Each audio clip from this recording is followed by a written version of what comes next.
नमस्ते दोस्तों। हिंदी की कालजयी और चुनिंदा कहानियों के चैनल में आपका स्वागत है। आज सुनिए बंगला साहित्यकार और कथाकारा आशा पूर्णा देवी जी की लिखी हुई कहानी अधूरी तैयारी। तो शुरू करें कहानी अधूरी तैयारी। ऊपर बैठे सज्जन की धारदार आवाज़ सुन पड़ी। बस नीचे उतर आइए, शायद फटाफट। इस बात को स्वीकार करना ही होगा कि जो कुछ कहा गया था वो बड़े भद्र भाव से कहा गया था। वो बड़े आराम से कह सकता था, अबे सालों बस खाली करो। लेकिन नहीं, कहा गया था उतर आइए। बस में भरी भीड़ हड़बड़ा कर नीचे उतर आई। सीट पाने वाले खुशनसीबों के मुकाबले खड़े रहने वाले बदनसीबों की संख्या ही ज़्यादा थी। अचानक पासा पलट गया। ऐसे ही बदनसीबों को पहले उतरना पड़ा और वे भाग्यवान यात्री जो धक्कम धक्का और ठेलम पेल करके भीतर घुसे थे, उन्हें आखिरी ठिकाने तक जाने वाले मुसाफिर के रूप में वहीं टिके रहना पड़ा। लेकिन त्रिभुवन चक्रवर्ती की तरह इतने पीछे कोई नहीं रह गया था। सारी बस एक ऐसी दिया सलाई की तरह दिख रही थी जिसमें सारी तीलियां खत्म हो गई हों। त्रिभुवन अब भी गठियाग्रस्त घुटनों के साथ कसरत कर रहा था। ऊपर बैठे आदमी की आवाज़ एक बार फिर सुन पड़ी। क्या बात है दादाजी, आपका ट्विस्ट नाच पूरा नहीं हुआ और कुछ बाकी है? दूसरे ही पल उसने धमक दिया, अच्छा मजाक है, जल्दी नीचे उतरिए। त्रिभुवन नीचे उतर गए। वे हैरान थे कि सिर्फ 2 ही मिनट के दरमियान बस पर सवार इतने सारे लोग आतिशबाजी की चिंगारियों की तरह पता नहीं कहाँ गायब हो गए। तमाम रास्ते सुनसान दिख रहे थे, खाली और बियाबान। त्रिभुवन ने तय कर लिया कि जो हो सो हो। उन्होंने पीछे मुड़कर नहीं देखा। घुटने का दर्द भूलकर वे तेजी से आगे बढ़ चले। हालांकि कदम कदम पर उनके पाँव में जरब पड़ जाता, लेकिन उन्हें ठीक ठीक ये नहीं जान पड़ता कि दरअसल ये टीस है कहाँ, घुटनों में ही या कहीं और। त्रिभुवन के शरीर की जो हालत है उसमें ट्राम या बस की भीड़ को इस तरह ठेल कर या भेद कर कोई काम करने जाना अब नामुमकिन होता जा रहा है। लेकिन उसके ना चाहने से क्या होगा, या कि न कर पाने से भी कोई फर्क नहीं पड़ने वाला है। ये तो परिस्थितियों पर निर्भर है। त्रिभुवन के ममेरे भाई की घरवाली अपने बाप की मौत के गम में पिछले 3 महीनों से बिछावन से उठ नहीं पाई है, जबकि त्रिभुवन की स्त्री को अपने गोद के बच्चे के छिन जाने के अगले ही दिन दूसरे बच्चों के लिए चूल्हा चौका संभालना पड़ा था। इसलिए कर पाना या न कर पाना जैसी कोई बात नहीं है। अगर ऐसा ना होता तो अपने सारे होशो हवास खोकर और चारों ओर क्या कुछ हो रहा है इससे बेखबर वो लगभग 1 किलोमीटर रास्ता तय कर दौड़ा चला आता। त्रिभुवन जो उठते बैठते माई रे और बाप रे किया करते हैं, वो किसी तरह भागते दौड़ते आए और गली में घुसते ही एक टूटे फूटे मकान की ड्योढ़ी पर बैठकर हाँफने लगे। वो जोड़ों के दर्द की बात भूल ही गए थे शायद। उनके सीने में धौंकनी सी चल रही थी और दिल गेंद की तरह बार बार उछल रहा था। इस उछाल के थम जाने के बाद ही वो कहीं और जाने के बारे में सोच सकते थे। लेकिन उनका दिल क्या इसी तरह धड़क रहा है कि वो तेजी से दौड़ कर आए हैं? उस आदमी के चलते नहीं जिसने चीख कर उनसे उतर जाने के लिए कहा था। ऐसी आवाज़ों से तो त्रिभुवन बुरी तरह परिचित हैं। उनके शरीर का एक एक रोया, रेशा, रक्त, मांस, मज्जा, मन, प्राण, आत्मा, सोच और सरोकार सब परिचित हैं ऐसे तीखे कंठस्वर से। तो भी अचानक ये स्वर बड़ा अनजाना और डरावना सा जान पड़ा। जाने पहचाने और अपरिचित स्वरों के इस अंतर को झेल न पाने की वजह से ही त्रिभुवन इस तरह हाँफ रहे थे। उस मकान के अंदर से एक आदमी बाहर निकल आया और ऊंचे स्वर में बोला, कौन है? ऐसी परेशानी की कोई बात न थी कि इस तरह गला फाड़ कर सवाल किया जाए।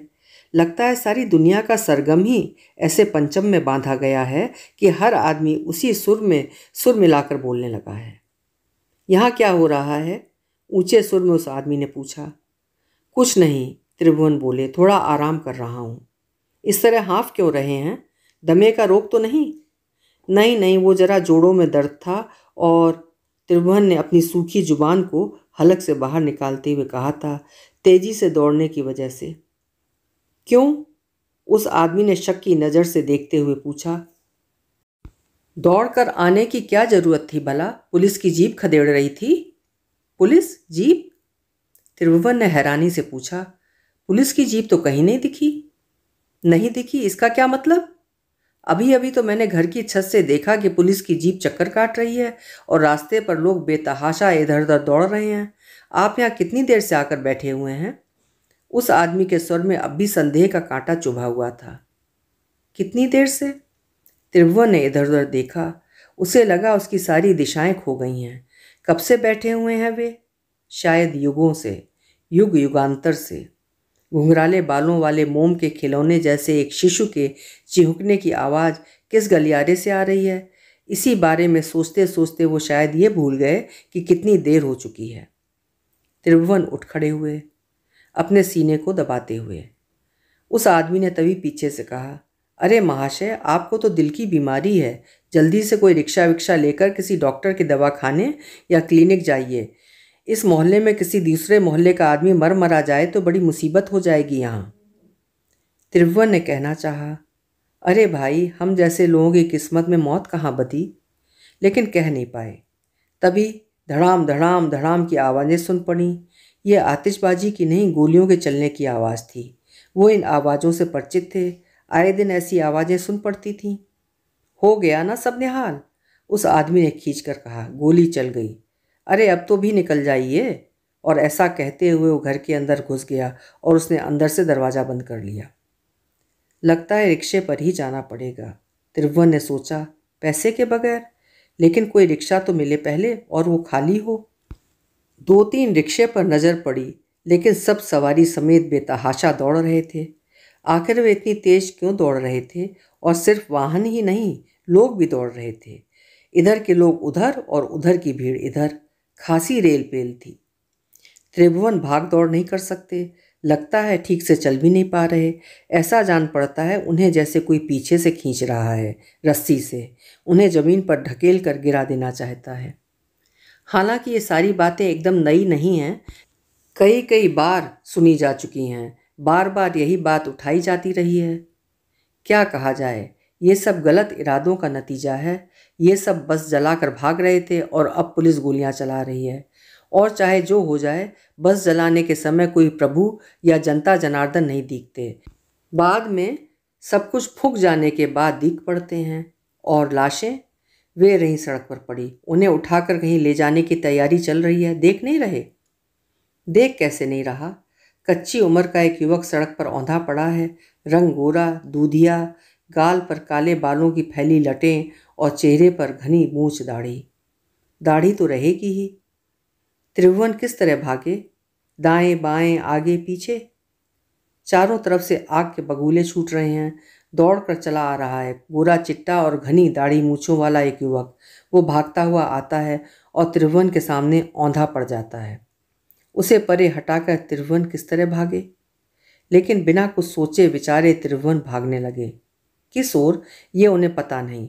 अगर वहाँ त्रिभुवन को जानने वाला कोई होता तो यही कहता, यह आदमी जोड़ों के दर्द का बहाना किए हुए है। अगर इसके घुटनों में गठिया का रोग है, नामुमकिन। अगर ऐसा होता तो इस तरह खूंटे तुड़ाकर न भाग रहा होता बेचारा।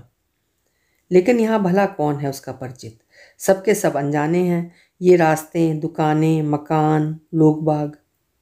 उन्हें खुद ये मालूम नहीं कि कितनी देर बाद और कहाँ उन्हें एक खाली रिक्शा मिला। उस पर बैठ जाने के बाद उन्होंने बताया कि कहाँ जाना है उन्हें। काफ़ी देर के बाद त्रिभुवन पूर्व परिचित दृश्य देख पाए। मकान, दुकान, सड़क और रास्ते पर चलने वाले लोग। लेकिन ये सब इतने धुंधले क्यों थे? इस वक्त ये कोहरा कहाँ से छा रहा है? तो भी त्रिभुवन एक जाने पहचाने मकान के सामने ही रुके। और ये देखकर किसी को भी हैरानी हो सकती थी कि रिक्शे वाले को पैसे भी उन्होंने गिन गिन कर ही चुकाए। उसके बाद अचानक जोड़ों में उभरने वाला ये गठिया का दर्द सिर्फ घुटनों में ही नहीं, पूरे शरीर में जैसे अपने पैने दांत गड़ाने लगा। और जब अपने पाँव को सचमुच खींच पाने की स्थिति में न थे तब पुकार उठे, विशु। त्रिभुवन का बड़ा लड़का विश्व भुवन अब की बार एमए की परीक्षा दे रहा था। वो बाहर वाले कमरे में पढ़ लिख रहा था। तेजी से बाहर निकला और हैरानी में भरकर बोला, पिताजी आप? बात क्या है? क्या हुआ? इतनी रात गए? आप कहीं गिर तो नहीं गए थे? त्रिभुवन ने इतनी सारी बातों के उत्तर में इतना ही कहा, मेरा हाथ तो पकड़। अपने बाप की आवाज़ भी विश्व भुवन को अनजानी सी जान पड़ी। वे इस तरह उखड़े और कड़वे ढंग से तो कभी बात नहीं करते। ऐसा कैसे संभव हो गया? त्रिभुवन को जान पड़ा कि उन्हें इतनी देर बाद रोशनी की एक किरण दिख पड़ी है। वे बोले, हाँ, गिर गया था। कब, कहाँ? त्रिभुवन की पत्नी रसोई घर से बाहर निकल आई और लगभग चीख कर बोली, गिर पड़े थे? कैसे, कहाँ? बस से नीचे उतरते हुए। त्रिभुवन ने कराहते हुए बताया, मैं अपने घुटने हिला नहीं पा रहा।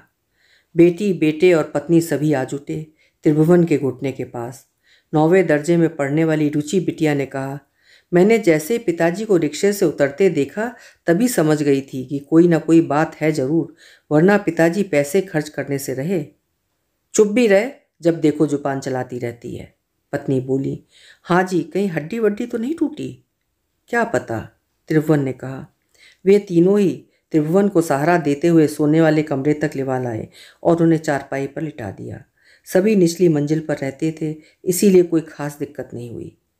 विशु ने पिताजी की धोती को ऊपर उठाकर पाँव को बड़े गौर से मुआयना किया।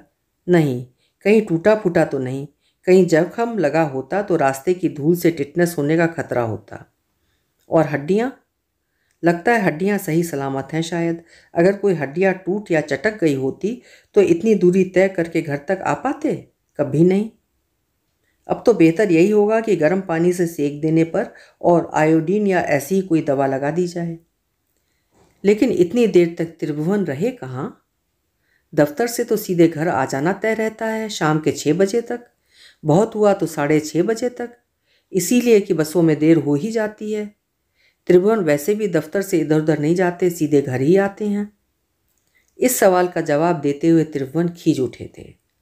अच्छी मुसीबत है, कहाँ जाएंगे भला?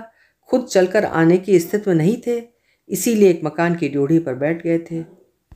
लेकिन पत्नी का जी यह सब देखकर बड़ा ही खट्टा हो गया था। उसने पूछा, हाँ जी, रास्ते पर आने जाने वाले में से किसी ने थोड़ी सी भी सहायता न की? सहायता? कौन किसी सहायता करता है यहाँ? त्रिभुवन एक बार फिर झुंझला उठे। अरे किसको पड़ी है? पड़ी भले ना हो, लेकिन त्रिभुवन की पत्नी ने ना जाने किस जमाने की बात की। मानवता के नाते और किस लिए? एक आदमी ठोकर खाकर सड़क पर औंधा पड़ा है और कोई उसकी तरफ देखेगा भी नहीं। उसे सहारा देकर किसी गाड़ी में उसके घर नहीं पहुंचा देगा, और उसका अता पता ना हो तो कम से कम किसी दवाखाने तक तो पहुंचा ही सकता है।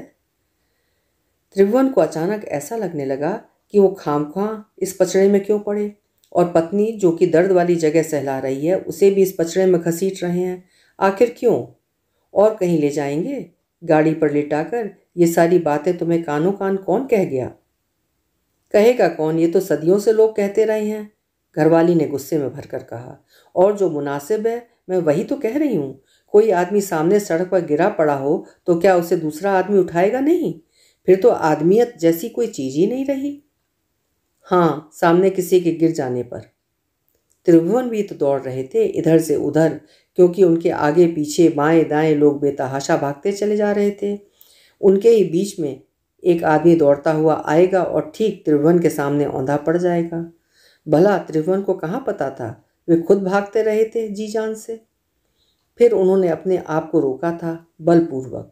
वो उठ खड़े हुए थे अपने तकिए का सहारा लेकर, और फिर खींचते हुए बोल पड़े थे, आदमियत, इंसानियत, मानवता, तुम्हें इनके हिज्जों के बारे में मालूम भी है?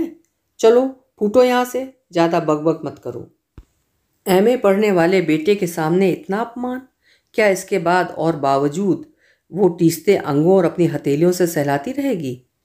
घरवाली चिढ़कर बोली, वाह क्या खूब, देख तो विशु, मैं ही हूँ जो कई सालों से झेल रही हूँ, घर बार के सारे कामकाज संभाल रही हूँ, और ये बाबू साहब रौब गांठे जा रहे हैं। लगता है सीधे लड़ाई के मैदान से आ रहे हैं। जान तो यही पड़ता है कि मैंने इन्हें बस से ढकेल दिया था, है ना? और ये खुद उठकर अपने से हाथ मुंह धो भी पाएंगे या नहीं, या कि गर्म पानी की पतीली यहीं ले आऊं? कमरे में पतीली मंगवा कर वहीं हाथ मुंह धोने वाली बात त्रिभुवन के लिए कोई नई बात नहीं। कभी कभी विवश होकर ऐसा करना पड़ता है। लेकिन त्रिभुवन ने अचानक झड़क दिया, नहीं, इस नवाबी ठाट बाट की कोई ज़रूरत नहीं, मैं आ रहा हूँ। और कंधे पर तौलिया रखकर वो बाथरूम की तरफ बढ़ गए। रूबी ने कहा, पिताजी तो बड़े आराम से चल रहे हैं, कोई खास चोट नहीं लगी है। विश्व भुवन ने भी, जो सारा कुछ देख रहा था, मुस्कुरा कर बोला, चूंकि किसी वजह से आने में देर हो गई थी, इसलिए पिताजी ने ऐसी कहानी गढ़ ली। विशु की माँ ने भी कहा, जो भी हो, एक आदमी की चिंता तो मिटी, अब दूसरा कब घर आएगा ये तो वही जानता है, या फिर भगवान। ये दूसरा विशु की माँ का सबसे छोटा बेटा जय भुवन था। इस बार कॉलेज के पहले साल में पढ़ रहा था। परीक्षा सर पर थी। इस बारे में कुछ कहा नहीं जा सकता था कि वह नियमित रूप से कॉलेज जाता भी है या बिल्कुल नहीं जाता। वो एकदम लापरवाह है, सबसे अलग थलग और बेखबर। विशु ने तभी दीवार पर टंगी पुश्तैनी घड़ी की ओर देखा और समय के 15 मिनट आगे किए जाने का हिसाब लगाकर बोला, जय क्या अभी लौटेगा? ये समझ लो कि उसके आने में अभी 1 घंटा और। कोख से कैसा रतन पैदा हुआ है, त्रिभुवन की पत्नी ने मन ही मन कहा। दूध के दांत भी नहीं टूटे कि सर पर शैतान सवार। बकझक की बात तो दूर रहे, कोई अच्छी सी सलाह तक देने की नौबत नहीं आती। अब देर सवेर जब भी आएगा तो उसके नाम से दुनिया भर की गाली गलौज का एक दौर चलेगा। इधर एक तरफ पेट में आग लगी रहती है और दूसरी तरफ बेटा जब तक घर न लौट आए तब तक खाने पर बैठने को जी नहीं करता। और सारा गुस्सा निकाला जाता है मुझ पर। मेरी तो जान पर बनाई है। तू भी तो एक बेटा है, एक ही जैसा साथ पला बढ़ा, लेकिन सभी एक जैसे नहीं होते माँ। मैं ठहरा डरपोक, मेरी बात जाने दो। और ये कहकर विश्व भुवन ने किताब में अपना मुंह छिपा लिया। कमला ने रूबी को बुलाकर खाना लगाने को कहा। रूबी ने 2 नक्काशीदार आसनी बिछाकर 2 गिलास रखे, फिर उसमें पानी उड़ेल कर पूछने लगी, छोटे भैया का भी खाना परोस कर रख दूं? अभी रहने दे, कहकर कमला ने खिड़की से बाहर सड़क की तरफ देख लिया। इससे भी कोई राहत नहीं मिली। कमला को गाली गलौज का वो दौर झेलना ही पड़ेगा और इस दुकान पर पहुंचकर ही सारी दलीलों का खात्मा होगा। इस बीच त्रिभुवन बाबू बाथरूम से लौट आए थे और कमर में भीगा तौलिया लपेटे हुए थे। उन्होंने कहा, रूबी, मेरी कोई फटी पुरानी धोती हो तो ला दे, उसे पहनकर सो रहा हूँ। धूल माटी के लिथरे कपड़ों को मैंने उतार फेंका है। रूबी ने इधर उधर ढूंढ कर देखा और वापस आकर कहा, धोती मिल नहीं रही है, लुंगी ला कर दूँ? ठीक है, वही सही। इस बीच कमला भी रसोई घर से थाल में रोटी और तरकारी परोस कर ले आई थी और आसनी के सामने रखकर उसने कहा, इस लड़की की आंखें तो आसमान पर टंगी रहती हैं, उसे कुछ सूझे भी तो कैसे? मैं हाथ धोकर देती हूँ। अरे रहने भी दो, हो गया, त्रिभुवन ने उखड़े स्वर में कहा और फिर पूछा, मेरा खाना लगा भी दिया? मैं तो सोने जा रही थी। सोने जा रही हूँ? कमला ने त्योरी चढ़ाकर पति की ओर देखा। अभी सोने जाना तो बड़ी अजीब सी बात लग रही है। बात क्या हुई? वो बुरी तरह चिढ़ गए और बोले, ये आखिर बात क्या है? तुम्हें हुआ क्या है? किसी डर से अचानक त्रिभुवन सहम गए थे। उनके हाथ पांव ठंडे हो गए। कमला की आंखों में कैसी आग सुलग रही है। त्रिभुवन के सीने की धड़कन रेल के इंजन की तरह धड़कने लगी थी और वो उसी स्थान पर जाकर गिर पड़ना क्यों चाहने लगा था। त्रिभुवन उन आंखों के सामने से खुद को हटा लेंगे? वे तेजी से आगे बढ़े और आसनी पर बैठ गए। फिर होंठ चबाते हुए बोले, मजाल है किसी की जो ये कह सके कि मुझे आज भूख नहीं है। अच्छी मुसीबत है। और ऐसा जान पड़ा कि वे गुस्से में रोटी के बड़े बड़े टुकड़े तोड़कर मुंह में डालने लगे। इसका मतलब ये हुआ कि गाली गलौज का दौर आज के लिए मुलतवी हो गया। एक तरह से अच्छा ही हुआ। कमला को भी लगा कि खाली पेट के मुकाबले भरे हुए पेट की फटकार की चुभन थोड़ी कम होती है। उसने खिड़की के बाहर अपनी गर्दन उचकाकर देखा। सारा रास्ता वीरान हो गया था और आजकल की रातें पहले जैसी रही कहाँ हैं कि रात के 12 बजे भी बत्तियां जलती रहें। अब तो रात के 9 बजने के पहले ही रात के चेहरे पर 12 का आंकड़ा लिखा जान पड़ता है। अब भी ये लड़का पता नहीं कहाँ है, किधर है। उसने अपने आप को संभालते हुए जोर से पुकारा, विशु बेटे, आजा रे, खाना खा ले आकर। विशु आ गया। उसने देखा कि पिताजी खाने को बैठ गए हैं तो वो तनिक आश्वस्त हुआ। अगर पिताजी खाना न खाकर हाथ पर हाथ धरे बैठे होते तो विशु को मन मसोस कर खाने के लिए बैठना पड़ता। थोड़ी देर के बाद खाऊंगा, उसने कहा। क्यों? त्रिभुवन बाबू ने गर्दन उठाकर घड़ी की तरफ देखा और पूछा, क्या बात है, बाद में क्यों खाओगे? रात कितनी हो गई है? घड़ी भी तो 15 मिनट आगे है। विशु ने उखड़े स्वर में आगे कहा, मैं थोड़ी देर और पढ़ लेता हूँ, जय भी आ जाए तब तक। क्या कहा? अचानक त्रिभुवन बाबू बम की तरह फट पड़े। कोई ज़रूरत नहीं है किसी के इंतज़ार करने की, सबके सब खाना खा लो। यानी कि कमला भी? त्रिभुवन की बोली कमला को हद से ज़्यादा कड़वी लगती है। उसका तेवर बड़ा उखड़ा उखड़ा रहता है। गुस्सा आया भी नहीं कि हमेशा की तरह एक बार ये 7वें आसमान पर चढ़ जाता है। त्रिभुवन बाबू का खाना लगभग समाप्त होने को है और कमला को थोड़ा इत्मीनान भी हो चला है। उसे मालूम है कि जब तक ये आदमी खाना ना खा ले इस बात का हमेशा खटका लगा रहता है कि पता नहीं कब बोल दे, धत तेरे की नहीं खाना। जय को लेकर भी कमला कुछ कम परेशान नहीं रहती थी। वैसे जब रात हो जाएगी तो खा लूँगी, कहकर कमला त्रिभुवन बाबू के खाने के अंत में नियमानुसार 2 रोटियां और थोड़ा सा गुड़ लाकर रख देती है। लेकिन त्रिभुवन इस नियम का पालन करने की बात अचानक भूल जाते हैं। तुम्हें किसने कहा देने को? कहते हुए वो यकायक चीख पड़ते हैं। विशु को, जो पढ़ने के लिए जा रहा था, पिताजी की बेतुकी चीख पर खड़ा हो जाना पड़ा। उसने अब की बार ऊंचे स्वर में कहा, जय तो कभी कभी इससे भी देर करके आता है, आधी रात के बाद। आज ही इतनी जोर से चीखने चिल्लाने वाली ऐसी बात क्या है? मैं चिल्ला रहा हूँ? ऐसा जान पड़ा कि बेटे की डांट खाकर त्रिभुवन बाबू एक बारगी बुझ गए। उन्होंने दबी जुबान में कहा, मैं चिल्ला कब रहा था? ठीक है, खा रहा हूँ। और इसके साथ ही थाल को अपनी तरफ खींच लिया और बड़े ही बेतरतीब ढंग से रोटी के बड़े बड़े टुकड़े मुंह में डालने लगे। यह आदमी तो बस नाम का ही त्रिभुवन था। यह आदमी जो कभी बड़ी शौकीन तबीयत का था, अपने नाम के साथ मेल बनाए रखने के लिए ही उसने अपने बेटे का नाम रखा था विश्वभुवन और जय भुवन। अभी आप सुन रहे थे आशापूर्णा देवी जी की लिखी हुई कहानी अधूरी तैयारी। हालांकि कहानी भी मुझे कुछ अधूरी सी लगी, लेकिन साथ में ऐसा भी लगा कि लेखिका ने एक निम्न मध्यम वर्गीय परिवार के दुख, संताप, निराशा, हताशा, आर्थिक परेशानियों आदि का एक दृश्य खींचा है और कहानी के माध्यम से उसे प्रस्तुत किया है। आपको कहानी कैसी लगी कमेंट बॉक्स में ज़रूर लिखिएगा। फिर मिलेंगे। आपका समय शुभ हो, मंगलमय हो।